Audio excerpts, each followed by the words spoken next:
दुल्हन बनी डायन पार्ट 2। कहानी है अमेठी की। मालती अपने जवान बेटे रघु के साथ रहती थी। मालती विधवा थी और उसने अकेले ही रघु को पाल पोस कर बड़ा किया था। फिर भी रघु मालती से नफरत करता था। इसी बात से मालती दिन रात दुखी रहती थी। कहाँ जा रहे हो रघु? मैं कहीं भी जाऊं, आपको उससे क्या? आप अपनी हद में रहिए। दरअसल मालती रघु की असली माँ नहीं थी, वो सौतेली माँ थी। रघु 5 साल का था तभी उसकी माँ गुजर गई और उसका शराबी बाप मालती को ब्याह कर घर ले आया। पति शराबी था, पैसों की तंगी थी, इसीलिए शुरू में मालती रघु का खास ख्याल नहीं रख पाई। इसी बात का फायदा उठाकर रघु की बुआ ने रघु को बहकाना शुरू किया। रघु बेटा, खीर लाई हूँ, चल खा ले। हाय रे मेरा बेटा कितना सूख गया है, सौतेली माँ जरूर खाना नहीं देती होगी। आय हाय, सौतेली माँ तो होती ही ऐसी हैं। पिक्चर देखा है ना, संभल कर रहना उस डायन से। हाँ। बुआ ने लगातार जहर घोलना शुरू किया और कुछ ही दिनों में रघु मालती से नफरत करने लगा। कमजोर शराबी बाप की एक दिन मौत हो गई और रघु मालती से और ज्यादा दूर हो गया। लेकिन मालती रघु को अपनी जान से भी ज्यादा चाहती थी। उसने एक चाय की दुकान खोलकर रघु की पूरी परवरिश की। धीरे धीरे दिन बदल गए, लेकिन रघु नहीं बदला। वो मालती से नफरत ही करता रहा। यही यादें याद करके मालती रो रही थी कि तभी रघु का कॉल आया। मालती ने कॉल पर रघु से बात की तो वो हैरान हो गई, क्योंकि रघु किसी लड़की से शादी करके आ रहा था। तभी रघु की बुआ आई। अरे मालती, अपना रघु दुल्हन लेकर आ रहा है। खड़ी खड़ी देख क्या रही हो, अब दुल्हन के स्वागत की तैयारी करो। मालती ने बिना कुछ बोले फटाफट सारी तैयारियां कर ली। दरवाजे के बीचों बीच चावल से भरा हुआ एक कलश रखा। गृह प्रवेश की सारी तैयारियां हो गई। आधे घंटे बाद रघु अपनी दुल्हन लेकर आया। दुल्हन काफी खूबसूरत थी। बेटा, कलश को ठोकर मारकर गिराओ और अंदर आओ। बुआ और रघु बातें करने में बिजी थे और मालती दुल्हन का गृह प्रवेश करा रही थी। दुल्हन ने अपना दाहिना पैर उठाकर कलश की तरफ बढ़ाया तो उसका पैर देखकर मालती के होश उड़ गए। उसका पैर बिल्कुल उल्टा था। दुल्हन ने उल्टे पैर से चावल का कलश गिराया और मालती की तरफ देखकर अजीब सी मुस्कुराई। मालती डर गई और वहां से भागकर अपने कमरे में चली गई। रघु समझ नहीं पाया कि मालती को अचानक क्या हो गया। मैंने कहा था ना, ये डायन तुम्हारे शादी से खुश नहीं होगी। बेचारी दुल्हन का स्वागत भी ठीक से नहीं किया। अरे कोई नहीं, मैं हूं ना, मैंने सारी तैयारियां कर ली है। चलो बेटा, अपने कमरे में चलो। बुआ दुल्हन को लेकर निकल गई और रघु वहीं खड़ा खड़ा मालती के कमरे की तरफ गुस्से से देखने लगा। आधी रात बीत चुकी थी। मालती अपने कमरे में काफी परेशान थी कि तभी बुआ वहां आई। अरे स्वार्थी औरत, नई नवेली दुल्हन को छोड़कर भाग आई तू। उस लड़की से शादी करके रघु ने ठीक नहीं किया। वो लड़की नहीं, एक डायन है वो। हाँ, तू तो यही कहेगी। तेरा तो प्लान जो फेल हो गया है। कैसा प्लान? अपनी भाई की बेटी रघु के गले में बांधना चाहती थी ना तू, लेकिन हमने ऐसा नहीं होने दिया। आप पहले से जानती थी इस लड़की को? लड़की को नहीं जानती, लेकिन रघु ने मिलवाया था मुझे उससे। प्यार करता है वो। मैंने कहा शादी कर लो। गलत किया आपने, रघु की जिंदगी बर्बाद कर दी। बुआ वहां से गुस्सा होकर निकल गई और छिपकर रघु के कमरे के सामने आई। अब देखती हूँ अंदर दोनों में क्या मस्ती हो रही है। बुआ ने हल्के से हाथों से दरवाजा ढकेला तो वो एकदम खुल गया। अंदर रघु बिस्तर पर सो रहा था, लेकिन नई दुल्हन बिस्तर पर नहीं थी। अरे ये दुल्हन कहाँ चली गई? तभी बुआ की नजर ऊपर फैन पर पड़ी और उसके होश उड़ गए। शादी के जोड़े में एक भयानक बूढ़ी डायन फैन से उल्टा लटक कर घूम रही थी और बुआ की तरफ देखकर जोर जोर से हंस रही थी।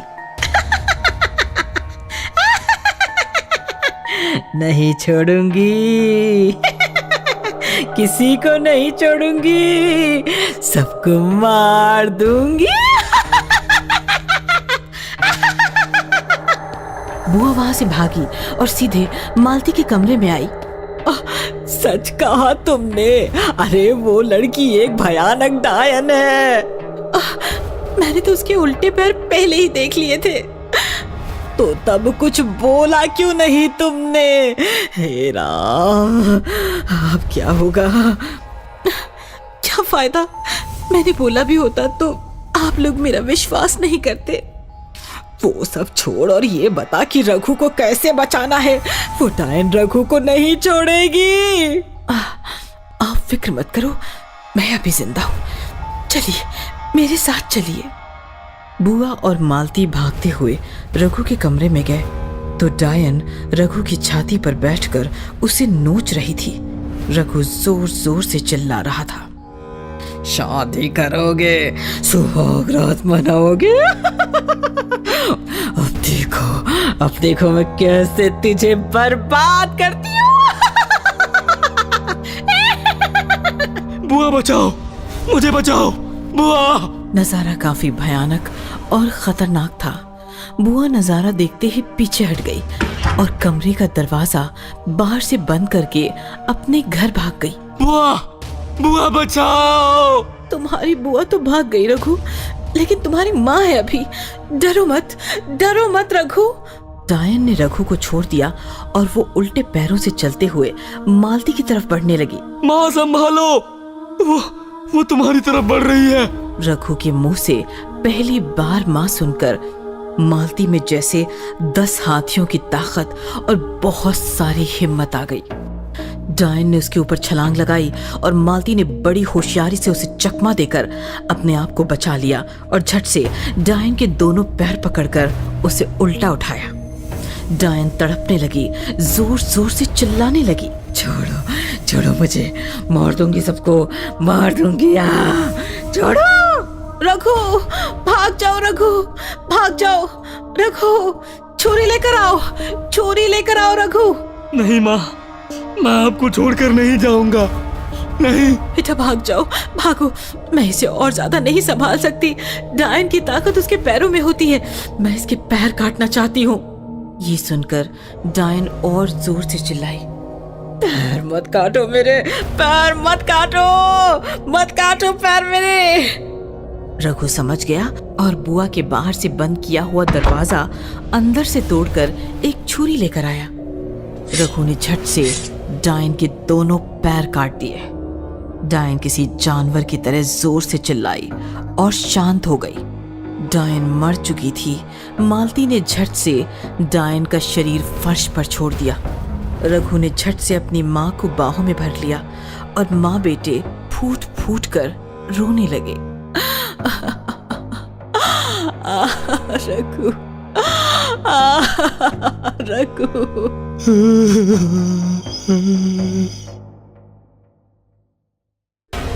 भूतनी आंटी पार्ट 2। एक छोटा सा शहर था। शहर में थी एक कॉलोनी, नाम था भूतनवाड़ी। भूतनवाड़ी कॉलोनी की हर माँ डर के साए में जीती थी, क्योंकि भूतनवाड़ी के एक घर में एक बूढ़ी भूतनी जंगल से रहने आई थी, जो कॉलोनी के छोटे छोटे बच्चों को पकड़कर सताती थी और उन्हें खा जाती थी। भूतनी बूढ़ी थी लेकिन काले जादू में माहिर थी। वो किसी खूबसूरत आंटी का रूप ले लेती और मैदान में खेल रहे बच्चों के पास जाकर उन्हें बहला फुसलाकर अपने घर ले आती और फिर मार देती। चल बेटा, मेरे घर चल, मैं तुम्हें रबड़ी खिलाती हूँ।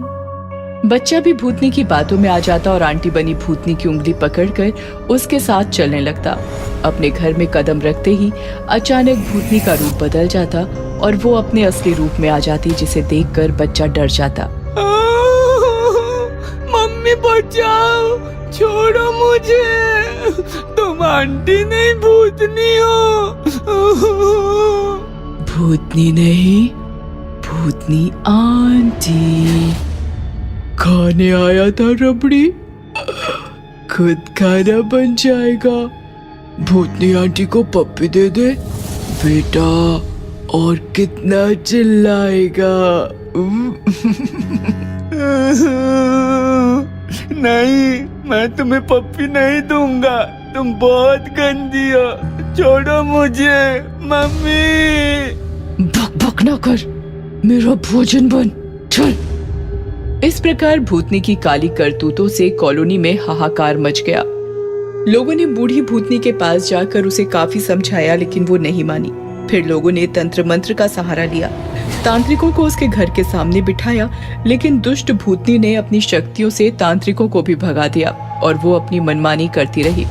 इस प्रकार कॉलोनी का नाम भूतनवाड़ी पड़ गया। देखिए, अब इस कॉलोनी में रहना है तो बच्चों को लेकर घर में बंद रहो, नहीं तो कॉलोनी छोड़ दो। बस यही 2 रास्ते बचे हैं बचने के लिए। बेचारे लोग कॉलोनी छोड़कर जाते भी कहां। उन्होंने अपने घर के दरवाजे सदा के लिए बंद कर दिए और डर के साए में जीने लगे। लोगों की सतर्कता से भूतनी भी परेशान हो गई, क्योंकि अब वो और बूढ़ी हो रही थी और उसे खाना मिलना भी मुश्किल हो गया था। ये क्या, लोगों ने तो दरवाजे बंद कर लिए, अब मैं कैसे जीऊंगी? लगता है अब दोबारा जंगल का रास्ता अपनाना पड़ेगा।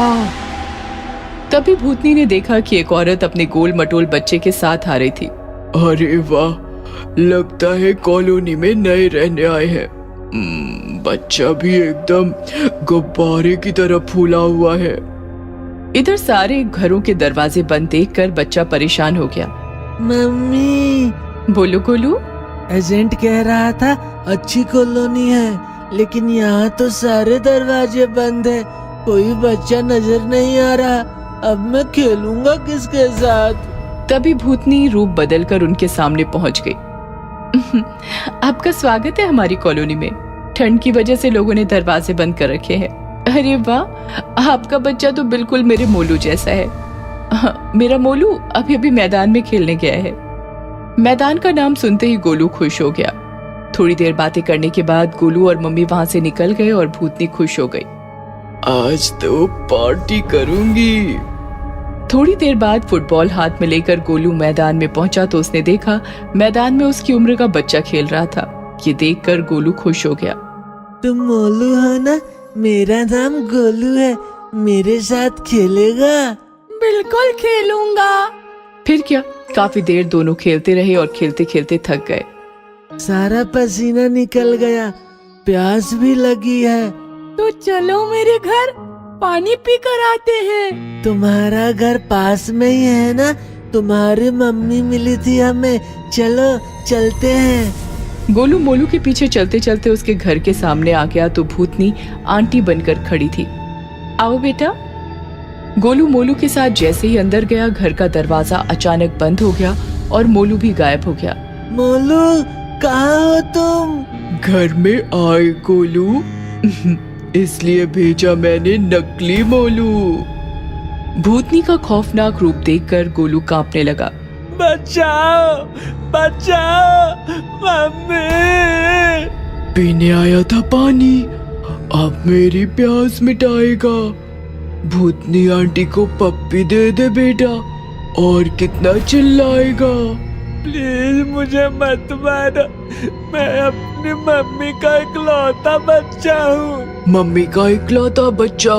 जैसे हो गाजर कच्चा कच्चा, चप चप करके चबा जाऊं, हाथ लगा एक कच्चा बच्चा। ऐसा कहकर भूतनी गोलू की तरफ बढ़ने लगी और गोलू पीछे पीछे सरकने लगा। जैसे ही भूतनी ने गोलू को छुआ, उसे बिजली का तेज धक्का लगा और वो जलने लगी। ये मेरे साथ क्या हो रहा है? तभी गोलू की मम्मी वहां आई। बिल्कुल सही हो रहा है, तुम्हें क्या लगा मैंने तुम्हें पहचाना नहीं? तेरी जैसी सैकड़ों भूतनियां देखी हैं मैंने। मैं जल क्यों रही हूँ? क्योंकि गोलू के गले में उसकी दादी का दिया हुआ ताबीज है। तेरे जैसी हजारों भूतनियां एक होकर आए तो भी गोलू को छूते ही भस्म हो जाएगी। इतनी शक्ति है इस ताबीज में। चल गोलू। ऐसा कहकर मम्मी गोलू को लेकर निकल गई और भूतनी आंटी तड़प तड़प कर राख हो गई। फिर क्या, फिर तो कॉलोनी के सारे दरवाजे गोलू और उसकी मम्मी के स्वागत के लिए खुल गए।